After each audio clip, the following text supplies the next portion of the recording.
মহেশতলার পর এবার খড়গপুর। প্রকাশ্য দিবালোকে দুই নাবালককে দড়ি দিয়ে বেঁধে পেটানো হচ্ছে। ঘটনায় চাঞ্চল্য ছড়িয়েছে খড়গপুরে। প্রকাশ্য দিবালোকে দুই নাবালককে বেধড়ক পেটানো হচ্ছে দড়ি দিয়ে। তাদের হাতে রয়েছে বন্দুক। ভিডিও ভাইরাল সমাজ মাধ্যমে। যদিও ভিডিওর সত্যতা যাচাই করেনি ট্রাইব টিভি বাংলা। ঘটনায় তীব্র বিতর্ক শুরু হয়েছে। জানা গিয়েছে শুক্রবার এই ঘটনাটি ঘটেছে দাঁতন 2 নম্বর ব্লকের রসুলপুর গ্রামে। ঘটনাটি ঠিক কি ঘটেছে এবং প্রকাশ্য দিবালোকে এই দুই নাবালককে এমন নির্মমভাবে প্রহার করার ঠিক কি কারণ রয়েছে, বিষয়ে আমরা বিস্তারিত জানবো। এই মুহূর্তে আমার সঙ্গে টেলিফোন লাইনে রয়েছেন আমাদের প্রতিনিধি শুভ। শুভ, প্রকাশ্য দিবালোকে পেটানো হচ্ছে দুই নাবালককে, ঠিক কি কারণে তাদেরকে এমন নির্মমভাবে প্রহার করা হচ্ছে, কি জানা যাচ্ছে? নৃশংসতার ছবি ধরা পড়লো পশ্চিম মেদিনীপুর জেলায়।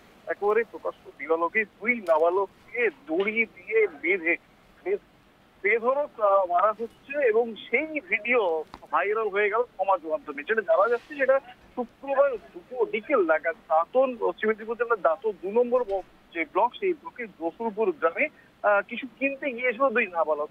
দোকান বন্ধ থাকায় সেই দোকান তারা ভাঙচুরের চেষ্টা চালায়, এমনকি হাতে বন্দুক নিয়ে তারা একটা ভয় দেখানোর চেষ্টা করে।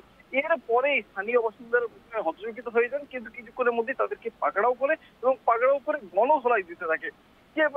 কিছু মানুষজনের চেষ্টায় তাদেরকে সেই কাজ থেকে বিরত করা যায় এবং পুলিশ আসে। দাঁতন থানার পুলিশের কাছে খবর পৌঁছালে তারা সেই দুই নাবালককে নিয়ে দেয়। কি কারণে তারা এমনটা করলো আর সেই বন্দুকটি বা পেলো কোথা থেকে, সেই ব্যাপারে তদন্ত শুরু করেছে পুলিশ। ধন্যবাদ শুভ। যে খবরের দিকে আমাদের নজর রয়েছে, প্রকাশ্য দিবালোকে দুই নাবালককে বেধড়ক পেটানো হচ্ছে দড়ি দিয়ে এবং তাদের হাতে রয়েছে বন্দুক। ভিডিও ভাইরাল হয়েছে সমাজ মাধ্যমে। যদিও ভিডিওর সত্যতা যাচাই করেনি ট্রাইব টিভি বাংলা।